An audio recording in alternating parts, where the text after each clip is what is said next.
les racines du sens. Il y a dans le texte deux populations que tout semble opposer. La pierre qui ne bouge pas, le djinn qui ne tient pas en place. On les croirait étrangers l'un à l'autre, et de fait, aucun verset ne les réunit. Le combustible de la géhenne associe les hommes et les pierres. Sans djinn, la promesse de remplir la géhenne associe les djinns et les hommes. Sans pierre. Nous avons balayé le corpus entier. Les deux séries ne se croisent jamais. Et pourtant, une scène les tient ensemble, pas côte à côte, de part et d'autre d'une même limite. Surat Ar-Rahman, verset 33. Ya ma'ashar al-jinni wal-ins, in istata'tum an tanfudhu min aqtari as-samawati wal-ardi fanfudhu. Assemblée des djinns et des hommes. Si vous pouvez percer hors des confins des cieux et de la terre, percez. Vous ne percerez pas, sauf par une autorité. Le verbe mérite qu'on s'y arrête. Sa racine ne dit pas entrer. Elle dit traverser une chose de part en part et ressortir de l'autre côté. Ce qui est mis au défi n'est pas la pénétration, c'est la sortie. Et le défi porte son propre aveu. Ce qui manque au franchissement n'est pas l'élan, c'est une autorisation. Et elle ne vient pas de celui qui tente. 2 versets plus loin, la réponse. Il est envoyé sur eux une flamme et un nuhas. Les commentateurs se partagent sur ce mot. Une fumée sans flamme, selon la lecture rapportée d'Ibn Abbas, du cuivre fondu, selon celle de Mujahid. Nous laissons le partage ouvert. Ce qui nous occupe est ailleurs. La tentative va vers les bords. La réponse descend. Avant d'opposer la pierre au djinn, il faut entendre ce que la pierre est dans le lexique de la limite. Épelons. Ha. Jim. Ra. Le chant premier de cette racine, chez Ibn Faris comme chez Ibn Manzour, n'est pas la matière minérale, c'est l'empêchement, la restriction. De cette seule racine descendent la pierre, l'enclos, la chambre qui clôt et le verbe interdire. Le nom de la pierre est pris du côté de ce qu'elle empêche. Et le texte emploie ce mot à l'endroit exact de la limite, la frontière entre les deux mers. وَجَعَلَ بَيْنَهُمَا بَرْزَخًا وَحِجْرًا مَحْجُورًا. Il a placé entre elles une séparation et un enclos interdit. La limite est nommée 2 fois, et les commentateurs ne tiennent pas cela pour une redondance. Le premier nom est la séparation. Le second est l'interdit formel du mélange. La même expression sert ailleurs de formule qu'on prononce, une mise à l'écart demandée à voix haute. Ce n'est pas seulement la description d'une limite, c'est un interdit qu'on énonce, et il est énoncé sur la racine de la pierre. Le seuil porte un nom de pierre. De là, notre charnière, et nous la donnons comme lecture. La pierre est le seuil. La question de le franchir ne se pose pas pour elle. On ne traverse pas ce qu'on est. Le djinn, lui, est nommé par sa position. Épelons encore. Jim, Noun, Noun. Le chant premier, couvrir, voiler, dérober à la vue. Le corpus décline ce voile sur toute la largeur de la création, la nuit qui recouvre Ibrahim, les fœtus cachés dans les ventres des mères, les serments pris comme boucliers, le jardin que son feuillage couvre. Le djinn est celui qui est derrière le voile. Il n'est pas nommé par sa substance. Dans la même sourate, sa matière est dite d'un mélange de feu, un feu porté à l'état d'instabilité, comme l'homme y est nommé par le son de son argile sèche. Nous relevons, comme lecture, que cette sourate ne nomme personne par ce qu'il est. Or, les deux limites qui encadrent le djinn ne sont pas la même. Le voile de sa racine le dérobe à nous, par le bas. Il est de l'autre côté. Le seuil du défi le barre au-dessus. Il est en deçà. Voilé à l'homme, barré au ciel. Assez caché pour durer, pas assez haut pour savoir. Et les deux racines se répondent. N'enclos est ce qui tient le seuil, le djinn est ce qui est tenu derrière. Ce n'est pas une opposition de nature, c'est une correspondance de fonctions. Aucune des deux ne nomme une substance. Il serait commode d'opposer une pierre programmée à un djinn libre. Le texte l'interdit. Les montagnes refusent le dépôt et elles craignent. Nous avons regardé ailleurs cette crainte des montagnes, la pierre qui craint. Nous n'y revenons pas. Nous en retenons seulement ceci, le texte leur accorde un acte. Le verbe du refus est celui-là même qui sert à Iblis. Mais la tradition distingue rigoureusement les deux refus. Celui des montagnes est une crainte devant la charge. Celui d'Iblis est constamment couplé à l'orgueil. Le mot est partagé, la nature ne l'est pas. Le partage juste est ailleurs, et nous le donnons comme lecture. La pierre n'a pas d'intervalle. Entre ce qu'elle sait et ce qu'elle rend, il n'y a rien. Elle se fend et l'eau sort. Elle s'effondre de crainte, elle se fissure sous le poids de la parole. La connaissance et la reddition sont, chez elle, le même geste. Le djinn est tout entier fait d'intervalles. Il capte, il diffère, il exploite. Il a du temps, il vit long, et ce temps est sa matière autant que le feu. Entre deux limites, il y a de l'écart, et l'écart se remplit de durée, non pas programmé contre libre, sans délai contre dans le délai, et que l'on ne s'y trompe pas. L'intervalle n'exempte de rien. Le djinn est interpellé, averti, tenu pour responsable. Ce que nous décrivons est un régime de connaissance, jamais une remise de charge. Une précision sans quoi ce qui précède serait mal entendu. Dire que la pierre n'a pas d'intervalle vaut entre ce qu'elle sait et ce qu'elle rend. Cela ne dit rien d'une uniformité. Le texte, au contraire, la différencie. Le cœur s'est endurci. فَهِيَ كَالْحِجَارَةِ أَوْ أَشَدُّ قَسْوَةً. Comme la pierre, ou plus dur encore. Puis le verset énumère, et il faut lire exactement ce qu'il énumère. Il est des pierres d'où jaillissent les rivières. Il en est qui se fendent, et l'eau en sort. Il en est qui s'effondrent de crainte de Dieu. 3 modes. Les 3 sont des modes de reddition.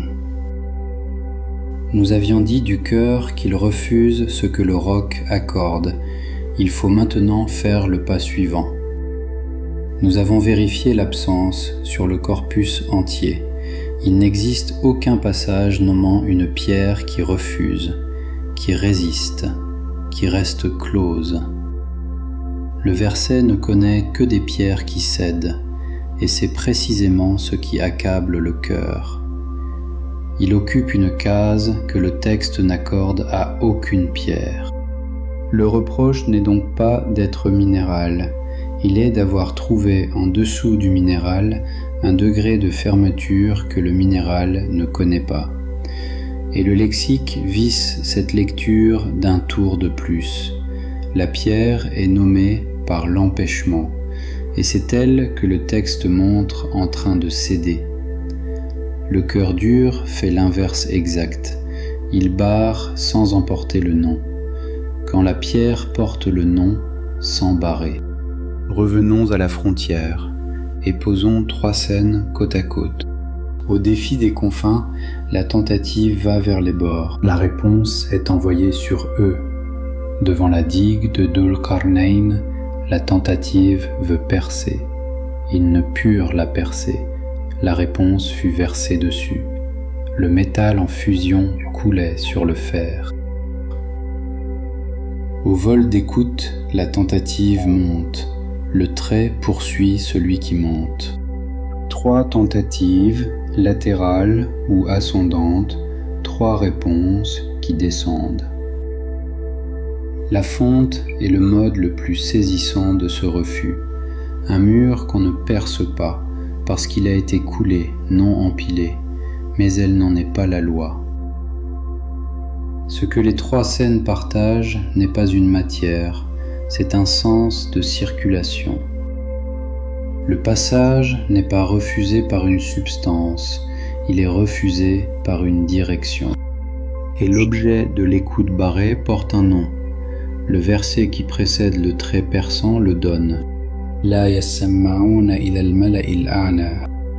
Ils ne peuvent prêter l'oreille à l'Assemblée suprême, et ils sont jetés de toutes parts.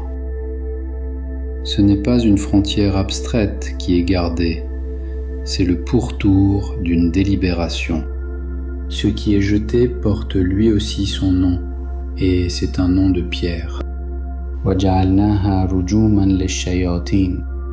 Nous avons fait des lampes du ciel proches des jets de pierre pour les rebelles. Épelons une dernière fois. Ra, Jim, Mim. Le sens mère chez Ibn Faris est strictement physique, jeter des pierres. La conjecture, lancer des hypothèses dans l'inconnu, et la malédiction en sont des sens dérivés. Le mot de ce verset se tient donc dans la couche première de la racine, sans métaphore. Le ciel ne brûle pas l'intrus, il le lapide. L'épithète du refuge, elle, appartient vraisemblablement à la couche dérivée. Le maudit plutôt que le lapider au sens propre. Nous ne forcerons pas l'identité. Ce que nous relevons tient sans elle.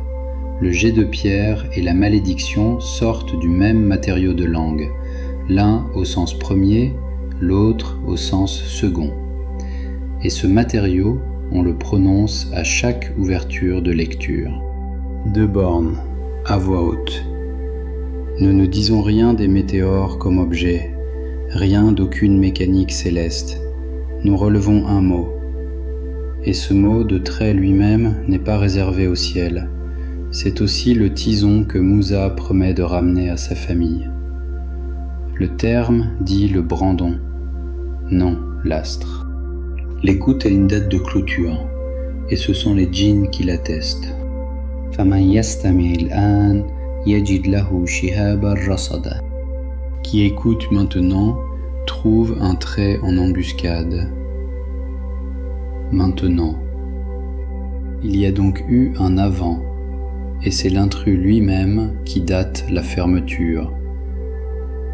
Le verset qui suit enchaîne l'aveu, et nous ne savons pas si c'est un mal qui est voulu pour ceux de la terre ou une droiture.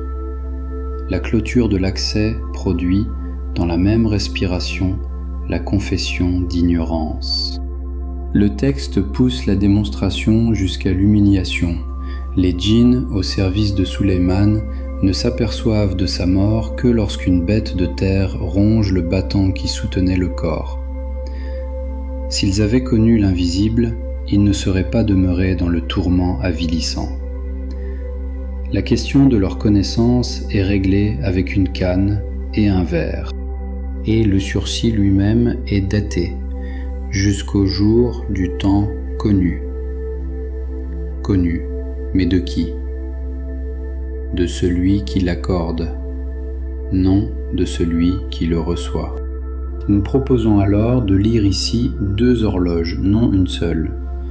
Le maintenant de la fermeture est un constat daté de l'intérieur, dans un temps linéaire que le djinn habite. Le jour du temps connu est un terme fixé ailleurs, dans un régime qu'il ne consulte pas. Le temps de l'écoute et son terme ont le même rendez-vous, mais pas la même horloge. Reste la parole, car le djinn parle, et le corpus lui attribue de longs discours. Il faut regarder par où chacun s'ouvre. Ceux de la sourate des djinns commencent ainsi.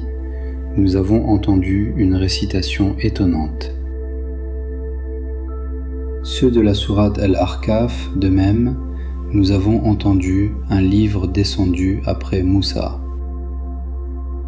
Avant même d'écouter, ils se disent entre eux « Faites silence », et quand ils exhortent enfin les leurs, ils n'appellent pas en leur propre nom, ils renvoient à l'appelant de Dieu.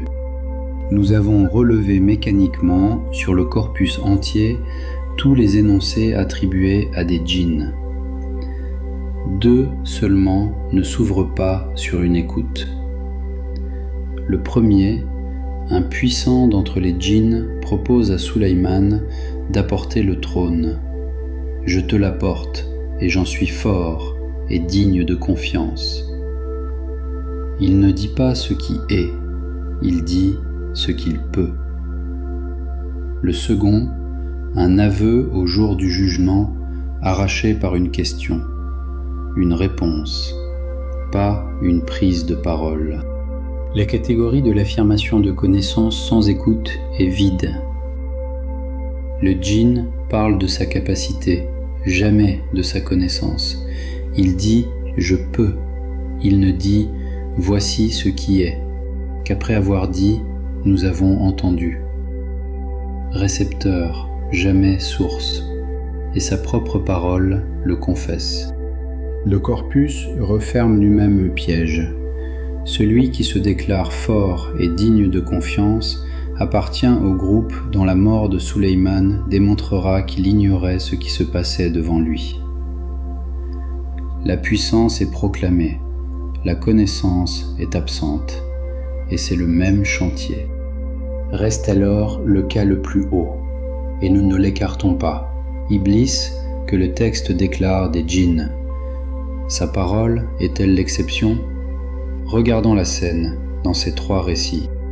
D'abord, la faute est consignée avant toute parole. Il a refusé, il s'est enflé, il fut des dénégateurs. Et il n'a pas encore dit un mot. Puis vient la question, et elle est nominative, qu'est-ce qui t'a empêché quand je te l'ai commandé? Une autre version de la scène lui offre même 2 explications. T'es-tu enflé ou étais-tu désélevé? Il ne prend ni l'une ni l'autre. Il répond قال أنا خير منه خلقتني من نار وخلقته من طين. Je suis meilleur que lui. Tu m'as créé de feu et tu l'as créé d'argile. On lui demande un obstacle. Il répond par une préséance. Il ne répond pas à la question posée. Il en substitue une autre. Et que produit-il au juste? Pas une connaissance. Les 2 matières qu'il compare, il ne les a ni instituées ni découvertes. Elles lui sont données, comme les noms furent donnés à Adam. Comme les anges déclarent leurs limites, nous n'avons de savoir que ce que tu nous as enseigné. Adam reçoit des noms, les anges reçoivent et le disent. Iblis reçoit 2 termes, et il y ajoute un surcroît. La hiérarchie entre eux. Les noms sont donnés, le rang est de lui. La réponse divine ne discute pas la comparaison, elle la qualifie, il ne t'appartient pas de t'y grandir. Et dans 2 des 3 récits, la sentence tombe immédiatement après le classement, et c'est notre mot de pierre. قال فاخرج منها فإنك رجيم. Sors, te voici lapidé, maudit. L'épithète ne répond pas au refus déjà consigné plus haut, elle répond au rangement des matières. Dans le troisième récit, la sentence dit autre chose et ce n'est pas moins juste. Sors, tu es des plus petits. Celui qui a réclamé un rang en reçoit un. Même sa ruse confirme la règle. Le plus retors de ses énoncés, au jardin, ne crée rien. Il relaie une interdiction qu'il a entendue et il la tord. Récepteur, jamais source, y compris quand il ment. Une chose encore que le texte laisse entrevoir. La délibération dont l'écoute est aujourd'hui barrée est nommée, l'Assemblée suprême. Celle-là même dont il est dit qu'elle disputait au moment où se jouait la création d'Adam et la prosternation. Nous le donnons comme lecture sans en faire une chronologie. Le vol d'écoute n'est pas la curiosité d'un étranger. C'est une tentative de rentrer là où il y eut une place. La pierre porte le nom de l'empêchement, et c'est elle que le texte montre en train de céder sans délai. Elle se fend et devient source. Le djinn porte le nom du voile, et il est pris entre deux limites, dérobé à l'homme par le bas, barré au ciel par le haut. Un entre-deux qu'il remplit de durée. Il ne se fend pas, il veut ressortir de l'autre côté, et ce qui lui répond descend toujours. Le terme de son sursis est fixé dans une horloge qu'il ne consulte pas, et quand l'un des siens a parlé sans avoir écouté, il n'a pas produit une connaissance, il a produit un rang. Et le rang lui est revenu en sentence, porté par le mot même du gel-pierre. Ce qui est fait pour tenir le seuil n'a pas à le franchir. Ce qui veut le franchir sans se fendre reçoit ce qui descend. Nous donnons l'ensemble comme une lecture, adossée à des faits de texte et de lexique que nous avons cités un à un. Le texte n'expose aucune mécanique céleste et nous n'y en cherchons aucune. Il nous tend des mots, des racines, des directions. C'était scanner le sens. Descendre à la racine, remonter le sens. À la prochaine.